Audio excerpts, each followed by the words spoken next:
এরপরে আল্লাহ তাআলা বলেন ওয়াল কানিতিনা ওয়াল কানিতাত, অনুগত নারী ও পুরুষ, অনুগত, obedient to Allah, they present their highest loyalty to Allah, যারা আল্লাহর সামনে নিজেদের আনুগত্যের সর্বোচ্চ নমুনা পেশ করে, যারা আল্লাহর সামনে অনুগত হয়ে অটল থাকে, আল্লাহর আনুগত্যে নিজেকে যারা পেশ করে তাদেরকে বলে কানিতিন কানিতাত, অনুগত বান্দা এবং বান্দি, অনুগত পুরুষ এবং নারী। অনুগত বান্দা বান্দিদেরকে আল্লাহ বড্ড ভালোবাসেন। আল্লাহ বলেন হাফিজু আলাস সালাওয়াতি ওয়াস সালাতিল ওয়াসতা ওয়া কুমু লিল্লাহি কানিতিন, তোমরা নামাজগুলোকে যত্নের সাথে আদায় করো, বিশেষ করে মধ্যম নামাজ, আসরের নামাজ। আর আমি আল্লাহর সামনে যখন দাঁড়াবা, আমি আল্লাহর সামনে যখন দাঁড়াবা অনুগত হয়ে দাঁড়াবা। আল্লাহর সামনে নামাজে যখন দাঁড়াবো অনুগত হয়ে দাঁড়াবো। আনুগত্যের সর্বোচ্চ টুকুন আমরা আল্লাহর সামনে পেশ করব। কেমন করে নিজের আনুগত্য প্রকাশ করতে হয় প্রিয় ভাইয়ের, আসুন বিষ্ণু ঈসা ইসলামের জীবনী থেকে দেখি। আল্লাহর হাবিব রাহমাতাল লিল আলামিন কেমন করে তিনি আল্লাহর সামনে আনুগত্য পেশ করতেন। আম্মা জানা আয়েশা রাদিয়াল্লাহু তাআলা আনহা বলেন, কানা ইয়াকুমু মিনাল লাইলি হাত্তা তাতাফাত্তারা কদামা, আমার নবী তাহাজ্জুদের যায় নামাজে যখন দাঁড়াতেন, এত লম্বা সময় দাঁড়িয়ে দাঁড়িয়ে তিনি কিয়াম করতেন, কেরাত পড়তেন। দাঁড়িয়ে থাকতে থাকতে থাকতে থাকতে আমার নবীর বরকতপূর্ণ, আমার নবীর মোবারক পা দুটো এরকম ফুলে যেত, আমার নবীর পা গুলো ফুলে যেত দাঁড়িয়ে থাকতে থাকতে। বিষ্ণু ঈসা ইসলামের পা ফুলে যেত। আম্মা জান আয়েশা এটা খেয়াল করতেন। খেয়াল করে বলতেন, ইয়া রাসূলুল্লাহ কদ গফারাল্লাহু লাকা মা তাকদ্দামা মিন যামবিকা ওয়া মা তাআখার, ও নবী নিজের দেহের উপর কেন এত কষ্ট দেন? কেন রাত জেগে এরকম তাহাজ্জুদের জায়নামাজে দাঁড়িয়ে থাকতে থাকতে পা দুটো আপনার ফুলে যায়, কেন কষ্ট করেন? আল্লাহ কি বলে নাই, ও নবী আপনার আগের গুনাহ মাফ, পরের গুনাহ মাফ? আসলে বিশ্ব নবীর কোনো গুনাহই নাই। নবীরা মাসুম হয়, নিষ্পাপ হয়। তারপরে বিশ্বনবীর মর্যাদা স্ট্যাটাস বোঝানোর জন্য আল্লাহ বলেন, নবী আপনার আগের পরের সব গুনাহ আমি আল্লাহ মাফ করে দিলাম। আম্মা জানা এসে বলে, না নবী, আগের গুনাহ মাফ, পরের গুনাহ মাফ, আপনি মাসুম নিষ্পাপ, তারপরেও তাহাজ্জুদের যায় নামাজে কেন এত কষ্ট করেন? বিশ্বনবী জবাবে বলেন, আফালা উহিব্বু আন আকুনা আবেদান শাকুরা, ও আয়েশা, আমি কি শুকরগুজার বান্দা হব না? আমি কি শুকরগুজার হব না? আল্লাহ আমার সব মাফ করে দিছে, ঠিক আছে, আমার গুনাহ নাই, ঠিক আছে, কিন্তু আল্লাহর নাজ নেয়ামত ছাড়া তো এক মুহূর্ত আমার পক্ষে বেঁচে থাকা সম্ভব না। সে আল্লাহর নেয়ামতের শুকরিয়া হিসাবে আমার কি শুকরগুজার হওয়া উচিত না? আফালা উহিব্বু আন আকুনা আবদান শাকুরা, আমি কি শুকরগুজার বান্দা হব না? ও আমার ভাইয়েরা, বিশ্বনবী ঠিক এমন ভাবে আনুগত্যের নমুনা দেখাতেন। এখানেই শেষ নয়। আম্মা জানা এসে বলেন, তাহাজ্জুদের জায়নামাজে দাঁড়িয়ে থাকতে থাকতে ফালাম ইয়াজাল ইয়াবকি হাত্তা বাল্লা লিহিয়াতাহু, আমার নবী কেরাত পড়তে পড়তে কাঁদতে কাঁদতে দাড়ি বেয়ে বেয়ে ওনার পানি ঝরতো। আরেক জায়গায় এসেছে হাত্তা বাল্লা হাজারাহু, নবীর জামা ভিজে যেত চোখের পানিতে। অন্য বর্ণনায় এসেছে হাত্তা বাল্লাল আরদা, সিজদায় লুটিয়ে পড়ে যখন বিশ্বনবী কান্না করতেন, বিশ্বনবীর চোখের পানি দিয়ে জমিন ভিজিয়ে যেত, জমিন ভিজিয়ে দিতেন। কি আনুগত্য, কি আনুগত্য! এরপরে নামাজ শেষে দোয়ার মধ্যে বিশ্বনবী বলতেন, আল্লাহুম্মা ইন্নী আবদুক, ও আমার আল্লাহ, আমি আপনার দাস। ওয়াবনু আবদিক, দাসের ঘরের দাস। ওয়াবনু আমাতিক, দাসীর ঘরের দাস। সুবহানাল্লাহ, কি বিনয়! দোয়াতে বলতেন, আল্লাহ আমি আপনার দাস। দাসের ঘরের দাস মানে আমার বাবা আব্দুল্লাহ আপনার দাস। দাসীর ঘরের দাস মানে আমার মা আমিনা আপনার দাস। সুবহানাল্লাহ। নাসিয়াতি বিয়াদিক, আমার মাথার চুলের ঝুঁটি আপনার হাতের মুঠোয়, আপনি যেখানে টানেন ওইখানে আমি যেতে বাধ্য। আপনি আমার চুল ধরে ডানে টান দিলে আমি ডানে যাই, বায়ে টান দিলে আমি বায়ে যাই, আমার কোনো ক্ষমতা নাই, সব ক্ষমতা আপনার। দেখেন, যেই নবীর কোনো গুনাহ নাই, উনি দোয়ার সময় বলতেন, আল্লাহ আমি আপনার দাস, দাসের ঘরের দাস, দাসীর ঘরের দাস, আমার মাথার চুলের ঝুঁটি আপনার হাতের কবজার ভিতরে, এদিকে টান দিলে আমি এদিকে যেতে বাধ্য, ওদিকে টান দিলে ওদিকে যেতে বাধ্য। যেই নবীর কোনো গুনাহ নাই, নামাজে দাঁড়িয়ে থাকতে থাকতে পা ফুলায় ফেলতেন। যেই নবী নিষ্পাপ, কোনো গুনাহ নাই, কাঁদতে কাঁদতে দাড়ি ভিজায় ফেলতেন, জামা ভিজায় ফেলতেন, সিজদায় পড়ে জমিন ভিজায় ফেলতেন। পড়েন সুবহানাল্লাহ। তাহলে আমাদেরকে কেমন অনুগত হওয়া উচিত? আমাদের তো গুনাহ নাই নাকি? আছে এরকম কেউ আছে?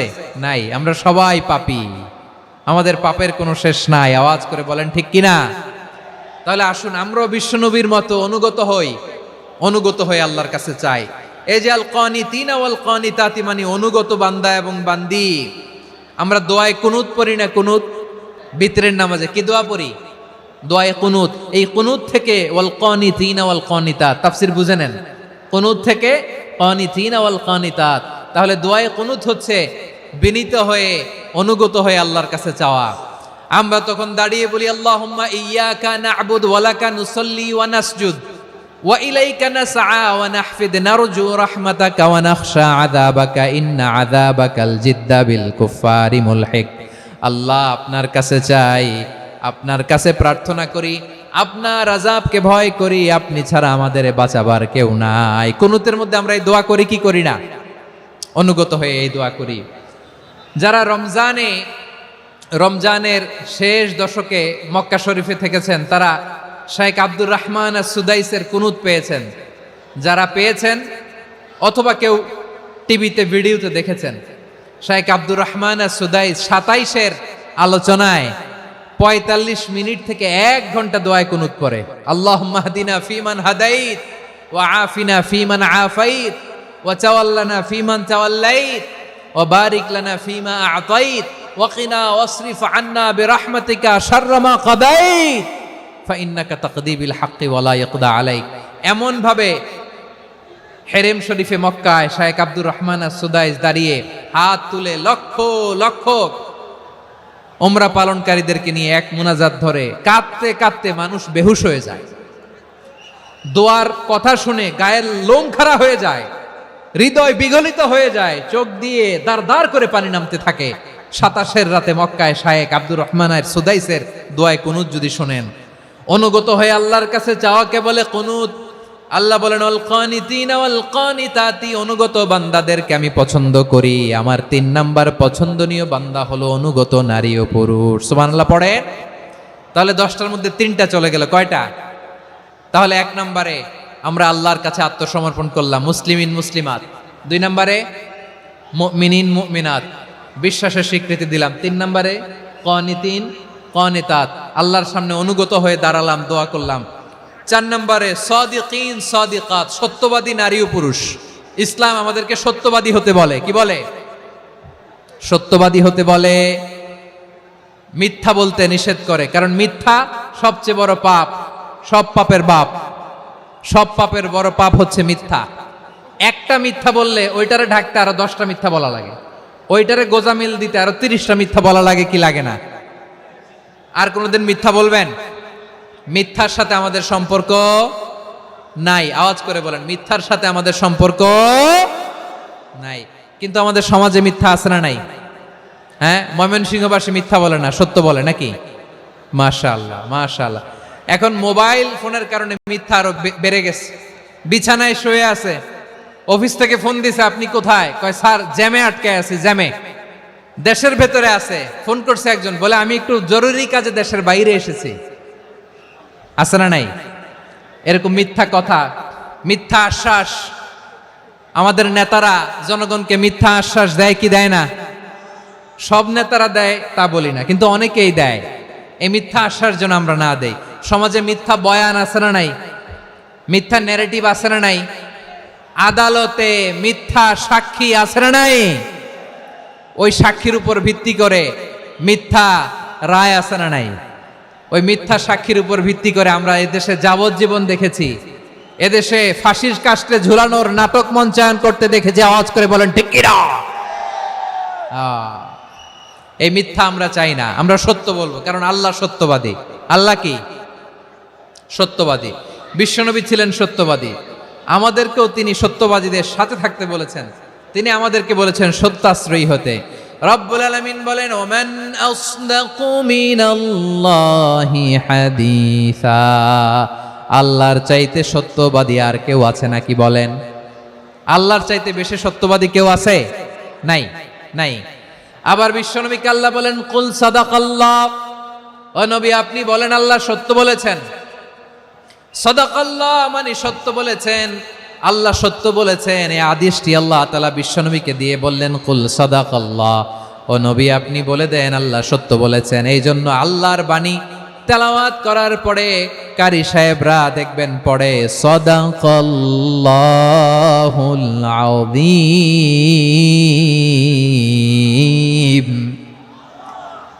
কোরআন তেলাওয়াতের পরে কারি সাহেবরা বলে না সাদাকাল্লাহুল আযীম, এর কারণ আল্লাহ তাআলা কোরআনেই বলেছেন কুল সাদাকাল্লাহ, হে নবী আপনি বলুন আল্লাহ সত্য বলেছেন।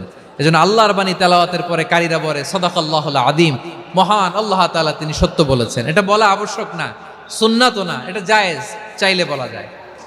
তার মানে আল্লাহ তাআলা সত্যবাদী, আমার নবীও ছিলেন সত্যবাদী, আল্লাহর হাবিব ছিলেন as-সাদিকাল আমিন, সত্যবাদী আমানতদার। আমার নবীর চাইতে বেশি আমানতদার মক্কায় কেউ ছিল না, আল্লাহর হাবিবের চাইতে বেশি আমানতদার কেউ ছিল না, তার চাইতে সত্যবাদী কেউ ছিল না।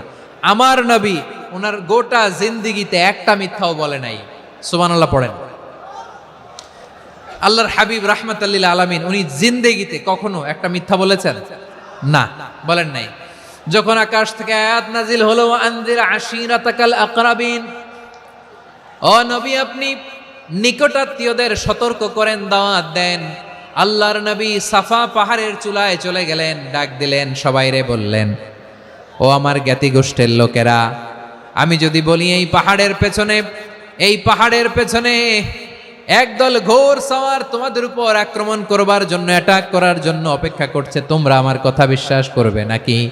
এলাকার লোকেরা বলল অবশ্যই বিশ্বাস করব। বিশ্বনবী বললেন, আমি যদি বলি পাহাড়ের পেছনে একদল ঘোড়সাওয়ার তোমাদেরকে অ্যাটাক করবে, বিশ্বাস করবা? আকুনতুম মুসাদ্দিকিয়া? এলাকার লোকেরা বলল অবশ্যই বিশ্বাস করব, কারণ মা জাররাবনা আলাইকা ইল্লা সিদকা, মুহাম্মদ আমরা জীবনে তো কোনোদিন তোমার মিথ্যা বলতে শুনি নাই, তো তুমি যাই বলবা তাই বিশ্বাস করব। We have never ever experienced a single lie from you, আমাদের জীবনে একটাও মিথ্যা কথা তোমার মুখ দিয়ে বলতে শুনি নাই। সুবহানাল্লাহ পড়েন। এই ময়মনসিংহের কোনো ছেলে এখানে যদি দাঁড়ায় স্টেজের মধ্যে, সবাই বলবে এই ছেলেটা এত ভালো, এর জীবনে একটা মিথ্যা আমরা শুনি নাই। এরকম কোন ছেলে পাওয়া যাবে?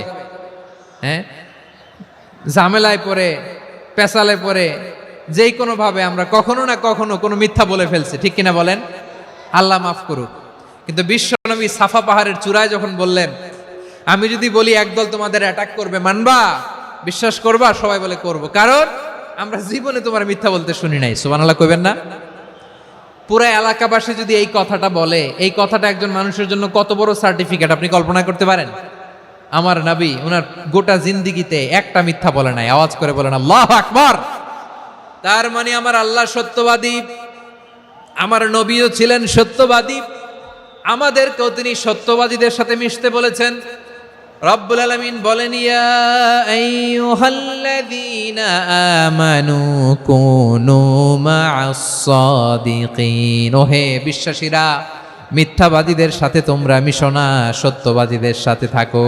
সুবহানাল্লাহ বলেন। এবার বলেন আমরা কাদের সাথে থাকবো? মিথ্যাবাদীদের সাথে না সত্যবাদী? আমরা বন্ধু বানাবো কাদের? মিথ্যাবাদীদের না সত্যবাদীদের? আমরা সাপোর্ট করব কাদের? মিথ্যাবাদীদের না সত্যবাদীদের? মনে থাকবে ইনশাআল্লাহ বলেন সবাই। আবার আল্লাহর হাবিব বলেন, আলাইকুম বিসসিদকি ফা ইন্নাস সিদকা ইয়াহদি ইলাল বিররি ওয়া ইন্নাল বিররা ইয়াহদি ইলাল জান্নাত। তোমাদের উচিত সত্যাশ্রয়ী হওয়া, কারণ সত্য মানুষকে পুণ্যের পথ দেখায় আর পুণ্য মানুষকে জান্নাতের পথ দেখায়। ওয়া ইয়াকুমুল কাযিবা, তোমাদের উচিত মিথ্যা থেকে বেঁচে থাকা। ফা ইন্নাল কাযিবা ইয়াহদি ইলাল ফুজুর, মিথ্যা মানুষকে পাপের পথ দেখায়। ওয়া ইন্নাল ফুজুরা ইয়াহদি ইলান নার, পাপ মানুষকে জাহান্নামের পথ দেখায়। ঠিক কিনা বলেন? সত্য পুণ্যের পথ দেখায়, পুণ্য জান্নাতের পথ দেখায়, মিথ্যা পাপের পথ দেখায়, পাপ জাহান্নামের পথ দেখায়। রাস্তা দুইটা, ডানে আর বায়ে। ডানের রাস্তা চলে গেছে জান্নাতুল ফেরদাউসে, বায়েরটা চলে গেছে জাহান্নামে। এবার দ্য ডিসিশন ইজ ইয়োর, সিদ্ধান্ত আপনার, আপনি কোন রাস্তায় চলবেন, ডানে না বায়ে? আওয়াজ করে ডানে না বায়ে?